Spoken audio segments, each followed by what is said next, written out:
అలాగే డిసిసి అధ్యక్షులకి, మా తోటి సోదరుడైనటువంటి మురళీ గౌడ్ గారికి, మరి ఈరోజు మీడియా సమావేశం చేయడానికి ముఖ్య కారణము చూస్తున్నారు.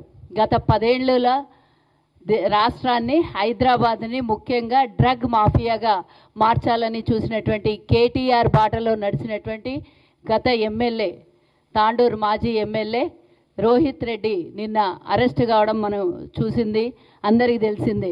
ఆయన విషయంలో తాండూరులో కనుక మొన్న ఒకవేళ అన్ఫార్చునేట్లీ ఆయన గెలిచింటే హైదరాబాద్ ఎట్లా డ్రగ్ మాఫియాగా మార్చిండో కేటీఆర్, తాండూరుని కూడా అదే విధంగా మార్చే పరిస్థితికి తీసుకొచ్చింది. మేమే ఎన్నికలలో ప్రచారం చేసినప్పుడు ఇంటింటికి వెళ్ళినప్పుడు ఎంతోమంది యువకులు, నిరుద్యోగ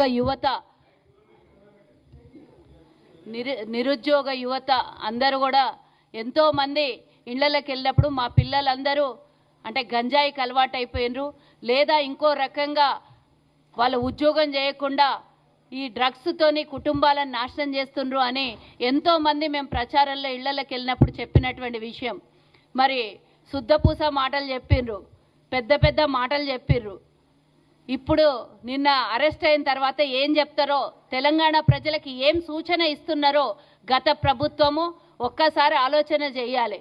కేటీఆర్ పెద్ద పెద్ద మాట్లాడతాడు. ఆ రోజు ఫామ్ హౌస్లో దొరికినప్పుడు ఒక ముచ్చట చెప్పిండ్రు, కడిగిన ముత్తెల్లాగా ఆ రోజు జరిగినటువంటి ఎన్నికలలో 6 మంది ఎమ్మెల్యేలని తీసుకొని వచ్చి 3 ఎమ్మెల్యేలు వాళ్ళు చాలా మంచోళ్ళు, బుద్ధిమంతులు, కడిగిన ముత్యమని ఇంట్రడక్షన్ చేసిండు. ఇప్పుడు తాండూరులో అరెస్ట్ అయినటువంటి ఎమ్మెల్యేని మనకు తెలుసు, బెంగళూరులో జరిగినటువంటి ఎన్నో వ్యవహారాలలో కేటీఆర్తో పాటు రోహిత్ రెడ్డి ఉన్నాడని మేము గత్తల్లో డంకా బజాయించి చెప్పినాం. లేదు లేదు అని సెలబ్రిటీలు కూడా కొంతమంది ఉండే అందులో లేదు లేదు లేదు మేమేం లేము, చాలా మంచోళము అని చెప్పారు. మంచోళ్ళు అయితే అరెస్ట్ ఎందుకు అవుతుండనో ఒకసారి చూడాలి. ఇది తాండూరు ప్రజలకి ఒక కనువిప్పు. మొన్న ఎవరైతే మున్సిపల్ ఎన్నికలలో బీఆర్ఎస్ తరఫు నుండి ప్రచారం చేసిండో ఒక్కసారి మీ నాయకుడు ఎట్లున్నాడో ఒక్కసారి గుర్తు చేసుకోండి. బయటకు వెళ్తే ఈరోజు మీ మొహము కనబడనట్ల సిగ్గుకు తల వంచుకునే విధంగా ఇంకేదన్నా చేసి ఉండొచ్చు, వ్యాపారాల్లో ఇంకేదన్నా మోసాలు చేసి ఉండొచ్చు, లేదా రాజకీయంగా ఇంకేదన్నా మోసం చేసి ఉండొచ్చు. అది పరిపాటి జరిగేటటువంటి తప్పులు. కానీ యువతని తప్పుదారిలో పంపించడానికి, లేదా స్వయాన తనొక శాసనసభలో సభ్యుడై ఉండి కూడా డ్రగ్స్కి అలవాటయ్యి డ్రగ్స్ మాఫియాని నడిపించి తద్వారా వచ్చినటువంటి డబ్బుని మరి తాండూరు నియోజకవర్గంకు ఖర్చు పెట్టిండా, లేకుంటే తాండూరు పిల్లల మీద ప్రయోగం చేసిండా అనేది ఒకసారి గుర్తు చేసుకోవాలి. దుబాయ్లో కూడా దొరికినప్పుడు మీరు గుర్తుంచుకోవాలి. ఈ విషయం అందరికీ తెలియకపోవచ్చు, తాండూరు దుర్మార్గుని విషయాలు. దుబాయ్లో దొరికినప్పుడు ఒక వ్యక్తి చనిపోయిండు. ఆ వ్యక్తి చనిపోయినప్పుడు కూడా బాగా డ్రగ్స్కి అలవాటైనటువంటి ఆ వ్యక్తి, అక్కడ ఉన్నటువంటి వ్యవస్థ అంతా కూడా ఇంకొక సెలబ్రిటీ, ఇవన్నీ నేను మీడియా ముఖంగా ఒక మహిళగా నేను చెప్పలేకపోవచ్చు, లేదా ఈ విషయాన్ని కూడా చెప్పాలంటే సిగ్గుగా ఉండొచ్చు. కానీ ఇవన్నీ తప్పించుకొని వాళ్ళకు ఉన్నటువంటి బలంతోని గతంలో కేటీఆర్ బలం వెనకాల బాగా సపోర్ట్ ఉండి, ఎందుకంటే వాళ్ళిద్దరు మునిగిందే గంగ అనుకునేటోళ్ళు కాబట్టి ఈయన ఎట్లాంటాడో ఆయనకు దారిలో ఉండేటటువంటి రోహిత్ రెడ్డి కూడా.